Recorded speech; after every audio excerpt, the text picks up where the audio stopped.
Hi, this is Fred Copestake, your host to the Selling Through Partnering Skills podcast. Based on the book, the podcast explores how sales professionals can use the power of partnering intelligence to take their selling to the next level. By combining the skills associated with better partnering and existing best practice, salespeople can ensure their approach is more modern and collaborative. There are 6 elements to PQ, and in each episode we look at how sales professionals have used these and how their insights can contribute to your success. So this episode we have Jeremy Cassell from Jeremy Cassell Coaching. He's lots of things actually. I'm just going to jump straight in and say, Jeremy, can you explain what you do? Because I know you've got many strings to your bow. I certainly can, Fred. Yeah, I mean, the truth is nowadays I just do 2 things really, which is virtual presenting and remote selling. So before COVID, I was a keynote speaker, I wrote business books, and I was doing training and coaching on all aspects of influencing. And the reality is that when COVID struck, I thought carefully about which direction I wanted to go in, and I focused just on those 2 things now. So I wanted to grab the virtual presenting space, and a lot of my clients are still looking for help with selling or business development because I do a lot of work in professional service firms. So I'm just focusing on those 2 elements. So I do about 60% of my work with professional service firms, so typically law firms, big law firms, so some of the tops of 100 law firms in the world. And the rest is split between big corporates and some SME work. And the books I've written include Brilliant Selling, which came out in 2009 and was the best-selling European sales book for about 5 years, I think. And then the latest book is Leader's Guide to Presenting, which catapulted me really into presenting as a focus. And of course, nowadays, lots of leaders and managers are having to make the transition from face-to-face presenting to virtual presenting. So I'm helping them on in a coaching way to make that transition more acceptable. And that's excellent. This is why I was so interested to talk to you, because I know you've got that rich experience from doing this for a number of years, but also that very, very current focus that you've got. So yes, I'm really looking forward to sort of hearing some of your ideas on how the elements of PQ have been used, can be used to help people, and say particularly in the current environment. Sure. So I mean, let's start off with trust. For me, it's the foundation of all relationships. It's all about good communication. So talk to me about trust. How can salespeople start to develop that? How can they use that in the sales environment? Well, I think that's a really interesting one, actually, because just like yourself, Fred, I teach trust. And when I teach it, I typically use David Maister's model. And you'll be familiar with this, that he wrote it, was it 1990, The Trusted Advisor. And for those who are not familiar with it, he's David Maister, who's actually just recently retired. He talks about trustworthiness being defined as credibility plus reliability plus intimacy divided by self-orientation. And if we think about this from a sales perspective, if you think about how salespeople are distrusted by others, it's because the people they're selling to think that they're just focusing on themselves. So they're just worrying about hitting their targets, making their numbers, selling their product or service. And so that's why that division I think is very interesting, because people tend to pick up on that. And so I think that salespeople are particularly good often at credibility. So that comes quite naturally. So they need to, in order to be good at selling, you've got to be good at product knowledge, haven't you? You've got to know what you're selling, whether it's a product or a service. And although it's not critical, because buyers are able to do much more research themselves nowadays, you've still got to have those fundamentals in place. You've got to understand what you're trying to sell, your market. You've got to come across as expert and experienced. So the credibility thing, most salespeople can tick quite well.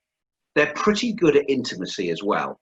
So they're pretty good at getting to know people. So when I first started in sales with L'Oreal 31 years ago, my sales manager said to me, look, all you have to do, Jeremy, just go around your territory, just be friends with them. And they'll become friends with you, and bang, away you go. And in those days, Fred, this is 30 years ago, that was about right. If you were really friendly with them and they thought that they were important to you as an individual, and you displayed all the sorts of behaviours you'd associate with friendship, then you could sell a lot. So intimacy and divulging and sort of telling people about yourself and asking questions so you actually knew quite a lot about your buyers, that comes quite easily to salespeople. The things that are the interesting ones are reliability. Salespeople are notoriously unreliable sometimes. And it doesn't necessarily, and I put myself in that category as well, because we get over enthusiastic about things, we oversell sometimes, and in our attempt at closing, we can sometimes overpromise and underdeliver. So we can, if you look at the disparity, let's say, between sales and operations in some organisations I've worked with, the operators will always talk about the fact that the salespeople oversell, and then they find it difficult to actually deliver. So I think that salespeople have got to focus on making sure that they come across as reliable. And that means, of course, doing what you say you're going to do by the date that you're going to do it. And often salespeople are not particularly good at they're not completer finishers, using another sort of model. They do, and I fall into that category sometimes as well. So salespeople have got to focus on the reliability thing, and they've got to make sure that all those three things, credibility plus reliability and intimacy, are not divided by self-orientation. So they've got to make sure that the buyers recognize that it's not all about them. And they can do that by being adult, I think, and being honest and being open and not pushing when they don't need to. So, for example, in professional services, it's often a long sell. You can't make a sell quickly. When I started working with L'Oreal, I used to do 15 calls a day, and it was all about making 10 sales, and that's for those 15 calls. In a lot of the work I do now, I'm selling to managing partners, COOs, CEOs, and you're not necessarily going to be able to close them as quickly as you would like. It's I worked with a managing partner of one of the biggest law firms in the UK recently, for example. Last year, I had about a 3-month coaching relationship with him, but I had sent him one of my books when it launched 18 months before that, and I'd had 2 email exchanges, and he suddenly contacted me out of the blue because he needed me for a particular piece of work around presenting. And so it took a long time. When Tom Bird and I wrote the books with Tom Bird, when we decided to get into Burberry, so decided to get into Burberry, they were our target clients. It took 18 months to get in there. So we had to give away a whole lot of stuff. With Burberry, we had to give away, we did some free coaching, we gave away a mentoring manual, we had to have about 12 different separate conversations with different decision makers.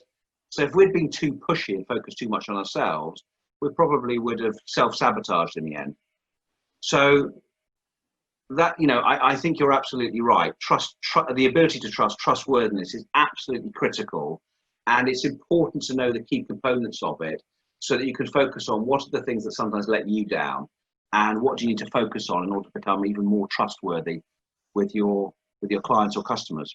Brilliant, Jeremy. And I love the way that you've kind of interspersed another couple of little models into that to help it make even more sense. Now that's fantastic. That's great. And very, very honest about the length of that sales cycle you yourself have gone through. But I'm assuming that worked. You're working together. You now have a healthy relationship with them, and it has culminated in a win-win, because that was always what you were looking for. Yes, exactly right. So the win-win, win-win, of course, most people will have heard of as a concept, and it's the basis for getting to yes, and most of the negotiation courses and that sort of stuff, of which I've delivered lots over the years. And I think it's really, really important. So what comes to mind, Fred, is this, and I didn't think I was necessarily going to divulge this, but it's come to mind. When you were in your first sales role, you probably learned lots about about how to do things by mistakes and by doing the wrong things and failures. And there's no failure, only feedback, all that sort of stuff. I And I remember, class. I was in my second year of selling with L'Oreal, and we were coming to the end of the first quarter, and I wanted to hit my first quarter bonus. So I had missed the first 2 months, but if I made the third one, then retrospectively I would get my bonus. Yeah. So I had about 2 or 3 days to go, and I went into I was selling hairdressing products to hairdressers in Wales, and I went into a hair salon in Abergavenny, and I basically sold far too much to an individual owner who probably would have taken her about 6 to 7 months to have shifted the product I sold her, and I oversold, and she never bought from me again. And we didn't quite have to sue her, but we had to come up with some sort of credit arrangement to get her to pay it back over a period of time. I basically oversold. So linking back to the self-orientation, I was thinking only of myself, and also it wasn't a win-win. It was a win for me, but it wasn't a win for her, and it was a lose for her. So yeah, I hit my bonus and I hit my quarter, but I felt really bad about that, and I learned a lot about how not to do things from that experience. So you've got to have conversations that are around win-win. So I work with one organisation, which is a big facilities management company, and they have, when they win a piece of work, they have what's called an expectations meeting, and they talk about so okay, we've signed for 5 years or 10 years or whatever. What are your expectations of us? And then there's a discussion of what their expectation, both ways essentially. And they write all these things down and create a document, which is this expectations document. And for me, that's the basis of a win-win relationship. You're saying, look, if we've got the work, but that's only the start of the relationship. It could all go horribly wrong from there. But if you have an expectations document where you've laid out what the various different expectations are of a number of different stakeholders often, then you can use that document as a foundation and basis for a win-win relationship. So I think it's absolutely critical in terms of a mindset, because we know what, these things you've talked about are both behaviors and mindsets and skills, aren't they? They're all three actually. And for me, a win-win orientation, that's an interesting word in itself, orientation, you're just thinking about that, precludes you from thinking about trying to get the quick sale and trying to use manipulative techniques to get the quick sale. Because anyone who's been in sales, certainly for a length of time, will probably have used influencing or the dark arts somewhere in order to win work or win business. And actually, although it's okay in the short term, if you want to develop long-term relationships, which is the basis of win-win, you can't do that. And most people who survive in sales, whatever they're selling, get to recognize that pretty quickly, actually. Yeah, I think you're right. And using the dark arts, I mean, that's an episode on its own. Your marketers now have twice as many listeners, I suspect. Yes, exactly. Yeah, quite. But I want to go back to that expectations meeting and to just think about another of the elements of PQ, of partnering intelligence, which is about this element of self-disclosure and feedback. Oh, right, yes. And I think that's really good thing to do, because it sets you up to do that perfectly. It's to say that this is what we want, this is what you want. Let's thrash this out, put it on the table, and then have, again, another expression you've used already, adult conversations around it. I think that's right. So yes, I think what's really important in a decent, long, a relationship that lasts a fair amount of time is that it's got to be based around adult to adult.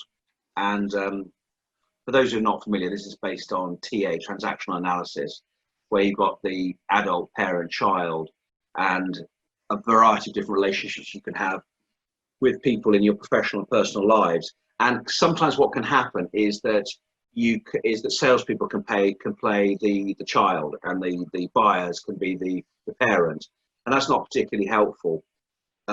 So I think adult relationships are really important, and it's the basis basically of the win-win, really, because otherwise it becomes something very different. So I think you're right. The expectations meeting in that sort of scenario sets out a way of, yes, you're right about self-disclosure and feedback. It sets a way, it allows everyone to be very, very open and talk about stuff. And of course, what actually happens is that not only the expectations all written down, but it opens up a whole lot of other conversations. Because I think self-disclosure, I think, is a really interesting concept, and it's not used as much as it should be. But Fred, there's a lot of talk now about authenticity, isn't there? Mm-hmm. And I don't think you can be really yourself unless you self-disclose. So we had a quick chat about before we started recording. My last LinkedIn post was me talking about a disastrous fall in paddleboarding in France, where I've twisted my ankle badly. Now that's an example of self-disclosure, isn't it? Because I'm basically saying I'm not superhuman. In fact, I'm like everyone else. I make mistakes and do stupid things, and I think that's important. So self-disclosure, in terms of disclosing stuff about yourself or sharing stuff about the market or your own business or strategy and stuff, I think that's really, really important. And I think it's the basis. If you think about adult to adult relationships, it's the basis of that, isn't it?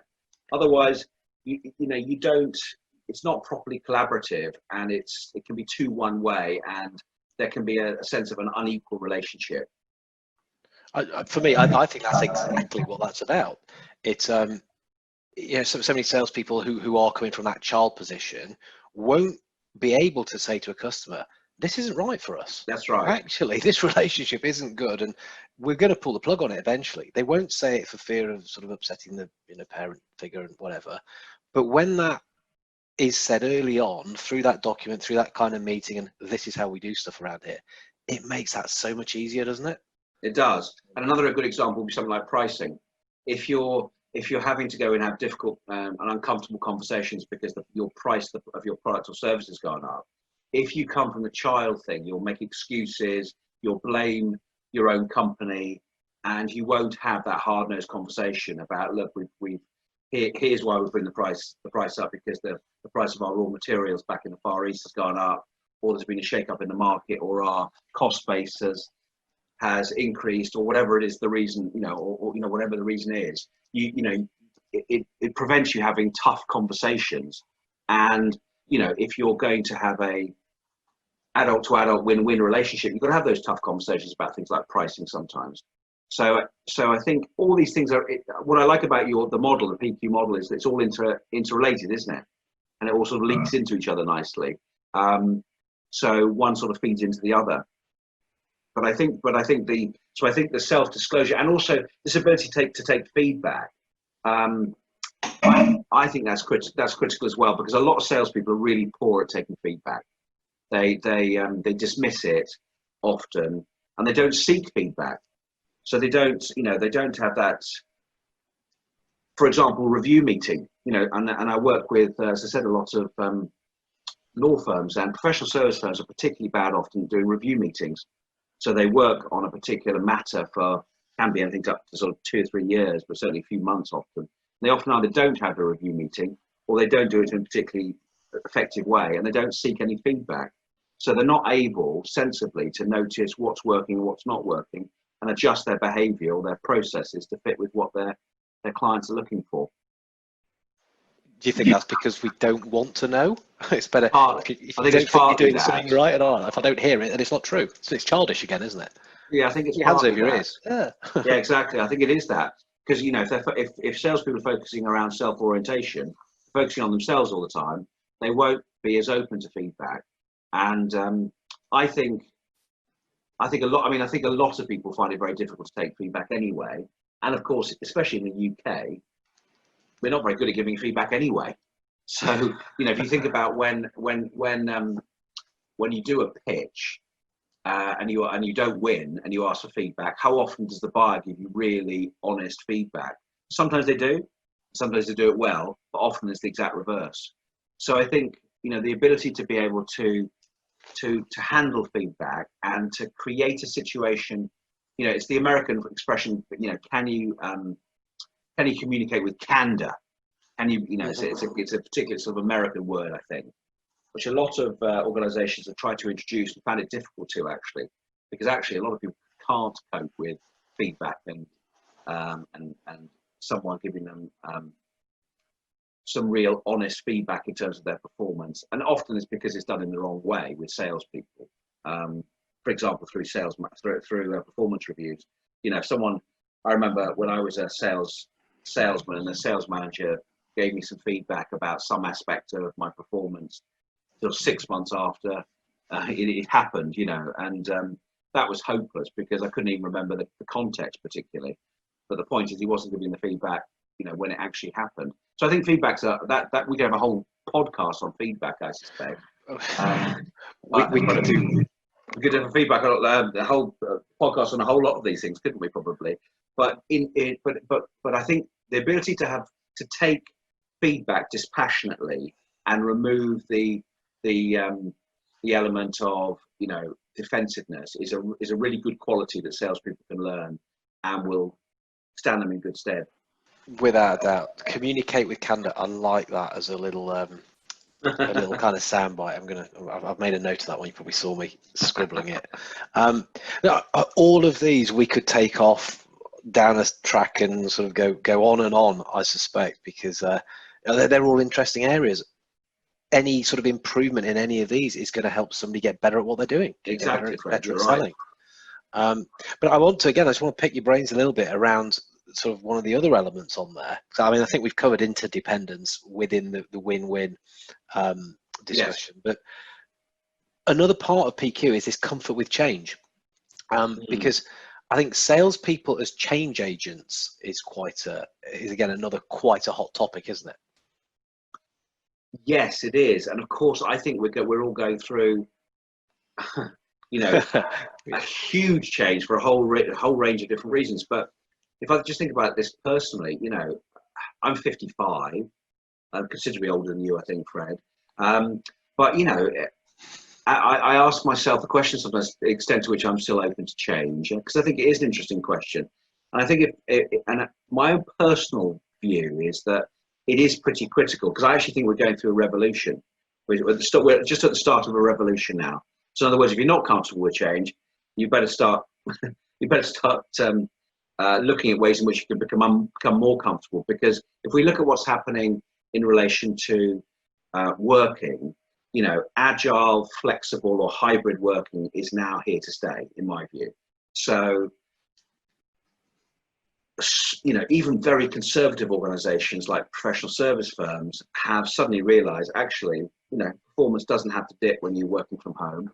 And, you know, why is it that we do come to the office? So there's lots of strategic questions around that. I wouldn't want to be in real estate, particularly at the moment, I don't think, because I think there's going to be a huge amount of change. So I think what's going to happen is that, I mean, salespeople, interestingly,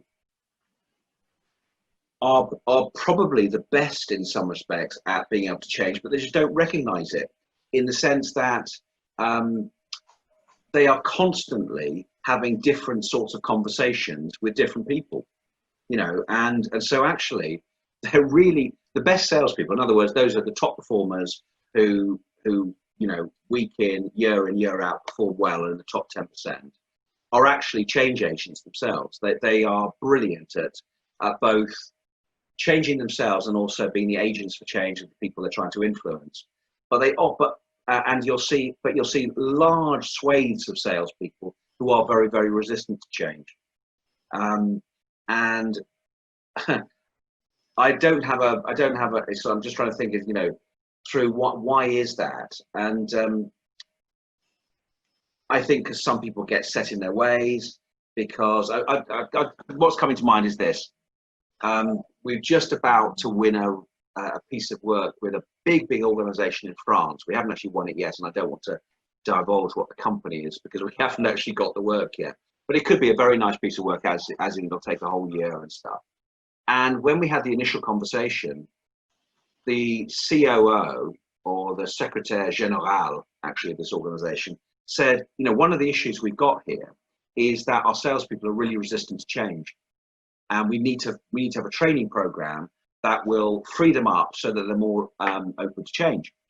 And one of the things that they wanted them to do, for example, was get better at cross-selling or sell new products. And I think one of the issues, and we could talk about this again in depth, but one of the issues is that if you over-rely on your ability to be able to sell a particular product line or a particular service line, then you're not going to be potentially particularly flexible for flexible to change, in the sense that your ability to be able to cross-sell or introduce new products that are completely different to the ones you're normally selling is severely reduced. So, for example, in professional service firms, I've seen numerous programs where they try and introduce cross-selling. So, in other words, they're trying to cross-sell, I don't know, mergers and acquisitions with employment or something, and they don't succeed very often because people aren't comfortable with having conversations where they don't necessarily know the answer. So it comes back to the whole, you're a coach, Fred, and I do a fair amount of coaching as well. The beauty of non-directive coaching is you don't know how the person's going to answer when you ask an open question. Whereas if you're mentoring, you're trying to push someone down a particular route and saying, look, I know best, here's how to handle this. And it's the same with consultative selling. If you're doing true consultative selling, you're asking open questions and you don't necessarily know, how they're going to answer it. And so it could take you down actually a completely different route. So I think the best consultative sellers actually could become great coaches. Some of them do, they become sales managers, because they've got that ability to be able to stay with a conversation where there is ambivalence, where there is discomfort, where you don't know where it's going to end up, where you're not following a sales process which will end up with someone immediately saying yes to something.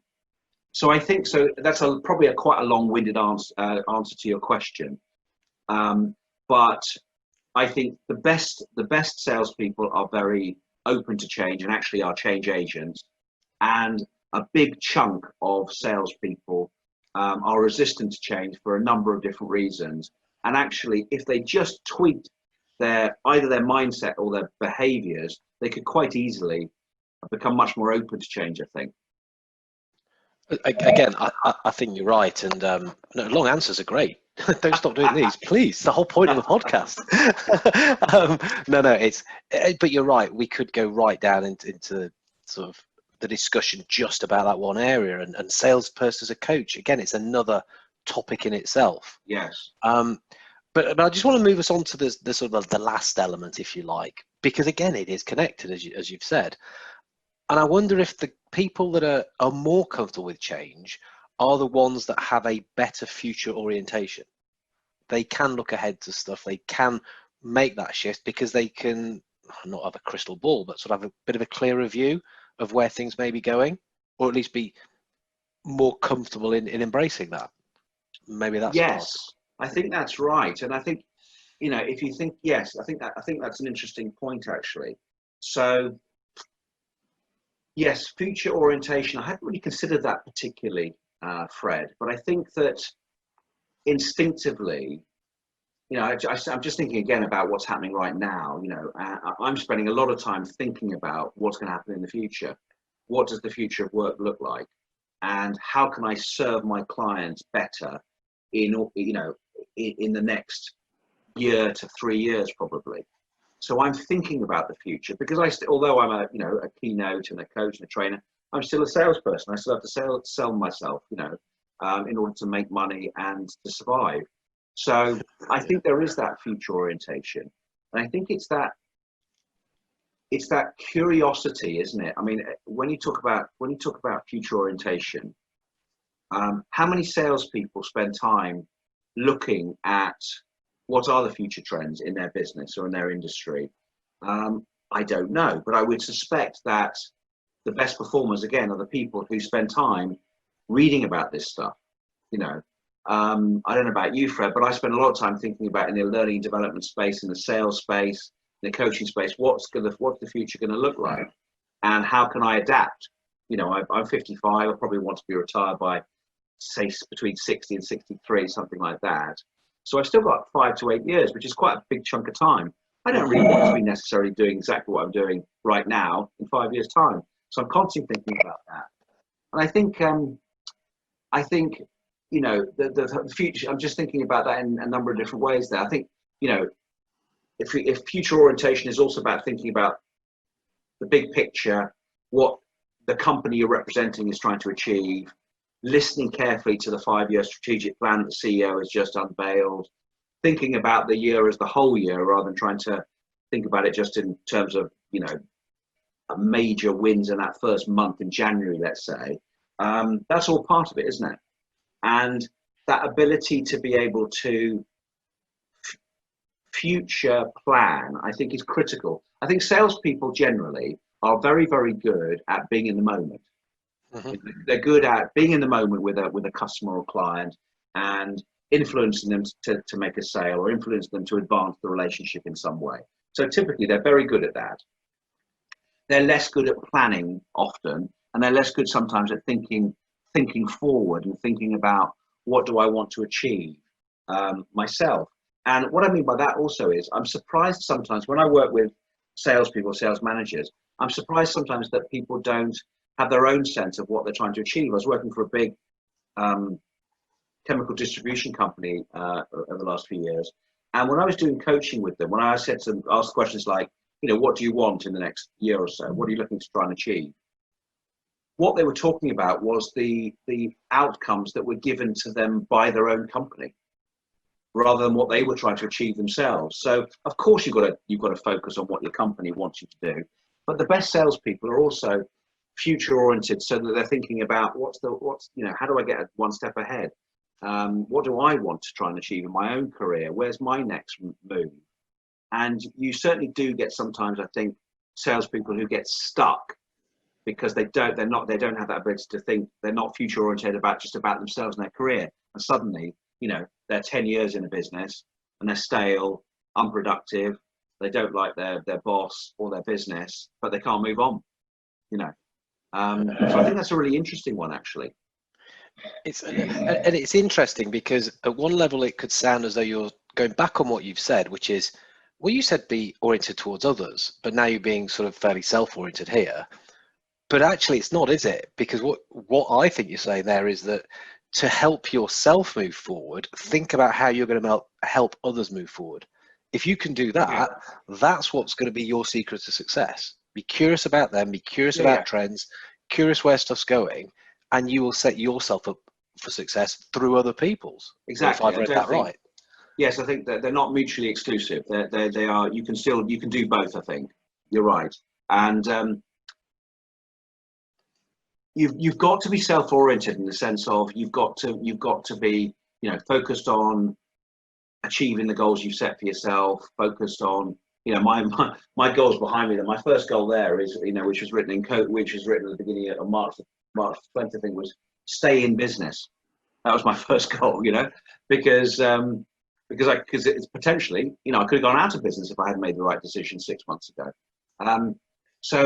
So yeah, I don't think they are mutually exclusive. You can be both focused on what you're looking for, what you're trying to achieve, how you can serve your company, as well as be focused on what the clients want and what's important to the customers, and also what's happening within the what's happening in their market or their business. Because adults are both unselfish and selfish, aren't they? Mm-hmm. If you think about it, you know, we and that's absolutely fine, because that's the way we should be.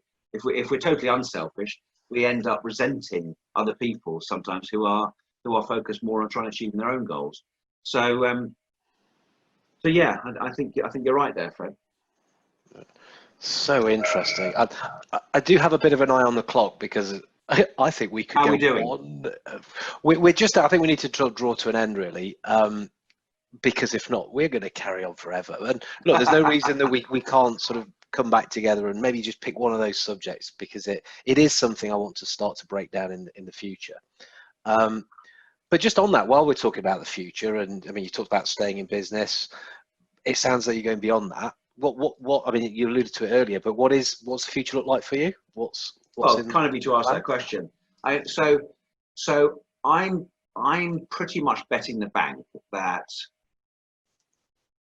flexible, agile, hybrid working is here to stay, and that as organizations recognize that, they're going to have to develop their people in very different ways. So how you sell online, how you influence online, how you negotiate, how you present and pitch is all going to change. And the reality is that before COVID, 5% of us worked from home, 7% in the UK, now 46% of us work from home. And I was working with a big professional service company recently who'd just done an employee survey, very conservative organization, and they had 73% of their organization said that they were really happy working from home. The latest YouGov figures suggest that 64% of people are happy working from home. So we're going to have, the future is going to be very different. I think, there's going to be relation. If we were working together, I might be asking questions like, so Fred, what sort of future do you have in relation to work? What sort of balance do you want between working from the office and working from home? And we'll be having adult to adult conversations about this. And I think that's what's going to happen a lot. So of course, some professions and some jobs you're going to have to work from an office or a place or a location, but often it's not required. And so I think that's quite an interesting and powerful change. I think it's going to be a real revolution. And what I see as critical in terms of performance is how we adapt, because lots of people, for example, are noticing that virtual presenting is different, and they don't like the disengagement. They don't like the fact they can't have eye contact with people. They can't read the room, all this sort of stuff. But what they've got to get better at is, interactive engagement software and finding ways to interact with people in a different way, because otherwise you're just railing against the world and going, I wish it could be different. It's not going to be different. You either adapt or die. So I'm actually quite excited about that, because personally, because I'm involved in learning and development and helping people increase their competence and confidence in a range of areas, I think that those skills are going to have to, they're basically new skills will have to be developed. And that means that I'm going to get hired by either C-suite or leadership teams to work on virtual presenting or remote selling. So for me personally, it's an exciting time. So you are doing exactly what you've described salespeople should do to be future oriented. Practice what you preach. Yes, I think you've got to be. You've got to be. And believe me, I went through at least a week of depression, stress, anger, angst, resistance, all that sort of stuff when it all exploded, because within 48 hours, I lost £125,000 worth of business, went down the toilet, which was never recoverable. So my business almost went down with me. And so I pretty much had to, if I look at all those six elements of PQ, I had to rely on those things instinctively to get myself into a situation where I could be more future oriented, adapt to change rather than railing against the world, and just get on and start collaborating and building more trust and all the things you've talked about there. And actually, the thing is, the more you take action and do these things, the more you get comfortable with change anyway. I'm never going to be the most technically proficient person in the world, but I can still get better at, looking at a camera lens. I know we haven't got a camera lens right now, but, using interactive technology, it's not small incremental elements of change are actually relatively straightforward if you can set yourself, be future oriented. And I've got, another 6 goals there, which I look at every day, and those goals drive me forward. So in terms of behaviors and things I do on an everyday basis, they're all linked to the future orientation piece, because I know where I want to get to. Brilliant.